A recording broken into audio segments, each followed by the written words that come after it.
Shalom teman-teman, hari ini kita akan memuji Tuhan. Peraturannya adalah yang pertama, mandi dulu. Kedua, pakai baju yang rapi. Ketiga, tidak boleh makan. Dan keempat, tidak boleh sambil bermain. Kelima, tidak boleh sambil tiduran. Kita siapkan hati kita untuk memuji Tuhan.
memuliakan namamu.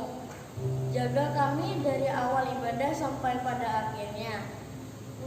Dalam nama Tuhan Yesus, haleluya, amin.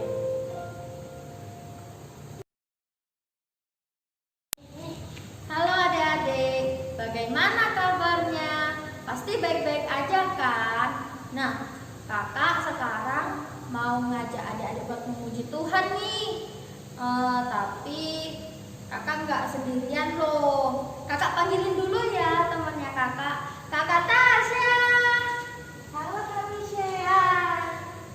Sekarang kita mau nyanyi apa Kak? Nah, sekarang gimana kalau kita nyanyi lagu Ada Satu Sobatku? Kenapa Kak? Karena Tuhan Yesus itu selalu menolong kita. Oke Kak. Adik-adik yang di rumah juga ikut nyanyi ya. Yang semangat ya dan pakai gerakan.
kita dengarkan.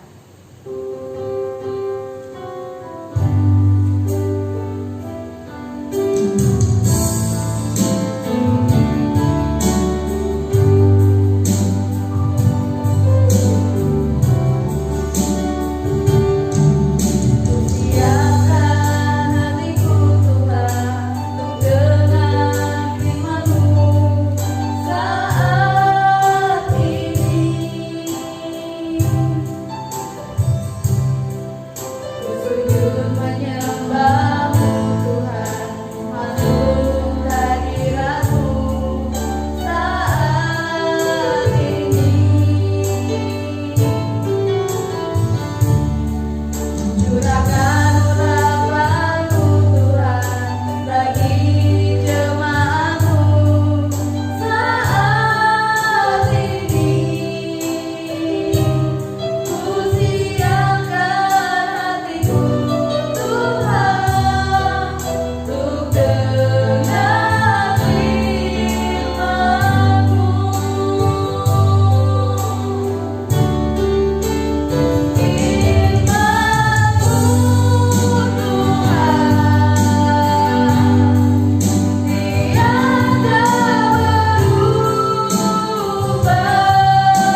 ditutup.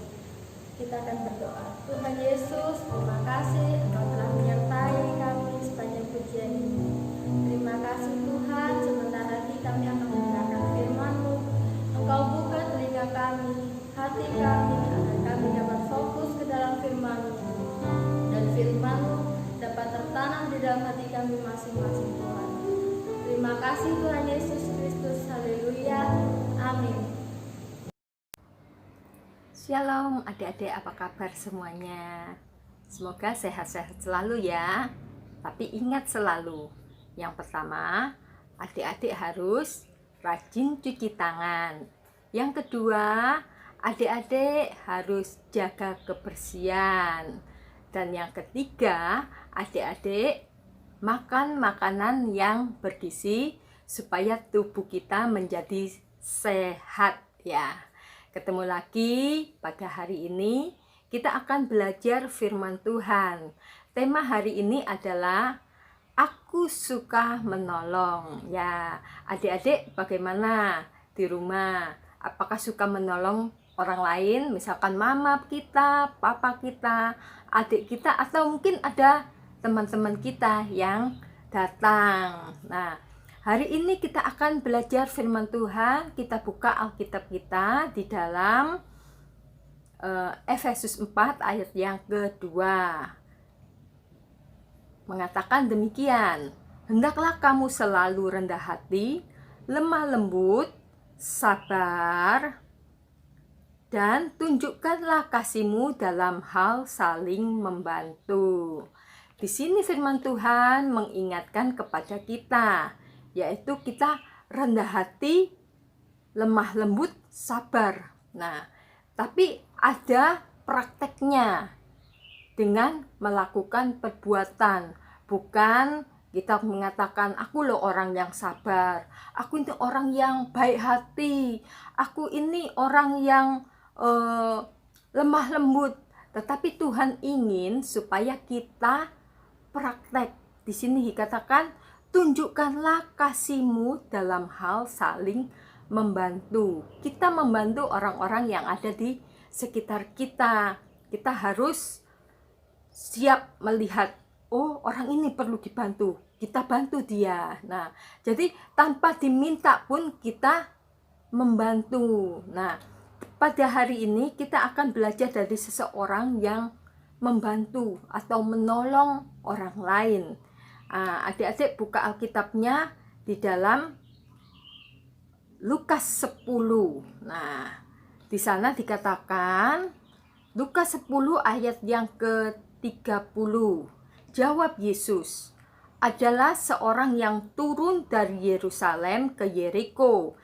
Ia jatuh ke tangan penyamun-penyamun yang bukan saja merampoknya habis-habisan, tetapi juga memukulnya, dan yang sesudah itu pergi meninggalkannya setengah mati. Di sini Tuhan Yesus mengatakan dalam suatu perumpamaan. Di sana ada seseorang yang dari kota Yerusalem pergi ke Yeriko. Tetapi di tengah jalan apa yang terjadi? Orang ini bertemu dengan penyamun. Adik-adik tahu itu penyamun? Penyamun adalah perampok, orang-orang yang jahat. Dirampok habis-habisan. Bukan barangnya saja yang diambil, yang dibawa orang ini, tetapi dia dipukuli. Nah, dipukuli sampai tidak bisa bergerak lagi. Ya, di sini yang dikatakan setengah mati. Nah, jadi ditinggalkan begitu saja dengan keadaan yang luka-luka. Nah, kalau kita baca di ayat yang ke-31, di sana dikatakan, kebetulan ada seorang imam turun melalui jalan itu. Ia melihat orang itu, tetapi melewatinya dari seberang jalan. Cuma dilihat aja dari jauh, tidak ditolong orang ini ya. Padahal dia sudah setengah mati, sudah nggak bisa lagi bergerak, sudah nggak bisa lagi berteriak minta tolong. Tetapi di sini dikatakan seorang imam. Nah, orang imam berarti orang ini mengerti firman Tuhan. Kalau firman Tuhan mengajak kita untuk saling menolong, tetapi imam ini tidak mau menolong. Dia hanya melihat dari jauh. Setelah dia melihat dari jauh, dilewati seberang jalan, pura-pura tidak kelihatan. Begitu juga ya orang yang kedua. Demikian juga seorang Lewi datang ke tempat itu, tetapi ia melihat orang itu. Ia melewatinya dari seberang jalan. Orang yang kedua pun sama, ya. Dia mengerti firman Tuhan. Dia seringkali membaca Alkitab. Tetapi apa yang terjadi di sini katakan, dia tidak mau menolongnya. Bahkan cuma dilihat saja, dan apa yang terjadi? Dia lewat seberang jalan, dilalui begitu saja. Nah, adik-adik, apa yang terjadi dengan orang ini selanjutnya? Di sana dikatakan ayat yang ke-33. Lalu datang seorang Samaria yang sedang dalam perjalanan ke tempat itu. Dan ketika ia melihat orang itu, tergeraklah hatinya oleh belas kasihan. Nah, orang yang ketiga adalah orang Samaria. Dia melihat, aduh kasihan yang orang ini, lukanya di mana-mana ya. Dia sakit, dia nggak bisa lagi berjalan, mau bicara aja susah ya. Terus akhirnya apa? Orang Samaria ini menggendong dia, dibawa, dilihat ini perlunya dibawa kemana. Oh, sebelumnya harus diobati dulu lukanya. Lukanya diobati, dicuci bersih supaya tidak infeksi. Ya kan adik-adik, kalau luka, kalau nggak dibersihkan, nanti apa yang terjadi? Infeksi, lukanya semakin besar. Nah, orang Samaria ini, apa yang terjadi? Dia menolong ya. Di luka-lukanya dicuci bersih biar tidak infeksi. Kemudian dibawa ke penginapan, dirawat di sana. Nah, setelah itu orang Samaria ini bilang sama yang punya penginapan, besok saya akan pergi, tetapi saya akan kembali.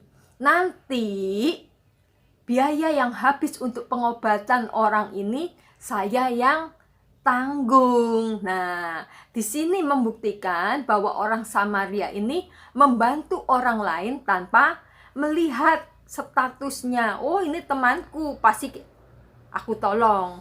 Ah, ini bukan temanku, aku nggak mau tolong. Wah, orang Samaria ini tidak seperti itu. Dia mau menolong siapapun. Nah, apa yang dikatakan Tuhan Yesus tentang orang ini? Nah, ayat yang ke-37. Jawab orang itu, orang yang telah menunjukkan belas kasihan kepadanya. Nah, sebelumnya Tuhan Yesus tanya, terus siapa yang suka menolong? Siapa yang menolong sesamanya? Oh, yaitu tadi, orang yang menunjukkan belas kasihannya adalah orang Samaria. Tuhan Yesus perintahkan kepada orang-orang yang ada di sana pada waktu itu, pergilah dan perbuatlah demikian. Tuhan ingin kita menolong orang lain, orang-orang yang ada di sekitar kita. Nah, jadi adik-adik, pada hari ini kita belajar apa yang Tuhan perintahkan, yaitu kita suka menolong. Siapa yang kita tolong? Orang-orang yang ada di sekitar kita. Dengan demikian, kita menyenangkan hati Tuhan. Nah, jadi adik-adik di rumah, tanpa diminta mama, tanpa diminta papa, kita membantu orang tua kita. Kita menolong adik kita menolong teman kita, sehingga kita bisa jadi contoh yang baik. Demikianlah firman Tuhan yang dapat kita pelajari pada hari ini. Dan kita akan tutup dengan doa. Bapa kami yang ada di surga, kembali kami mengucap syukur buat firman-Mu yang telah kami pelajari pada hari ini. Kiranya Bapa, kami dapat belajar untuk saling menolong, sehingga setiap orang yang melihat kehidupan kami memuliakan nama Engkau. Juga anak-anak sekolah minggumu Bapa yang ada di rumah-rumah, kiranya juga Engkau jaga, Kau lindungi. Terima kasih Bapa, hanya di dalam nama Tuhan Yesus Kristus kami berdoa. Haleluya, amin.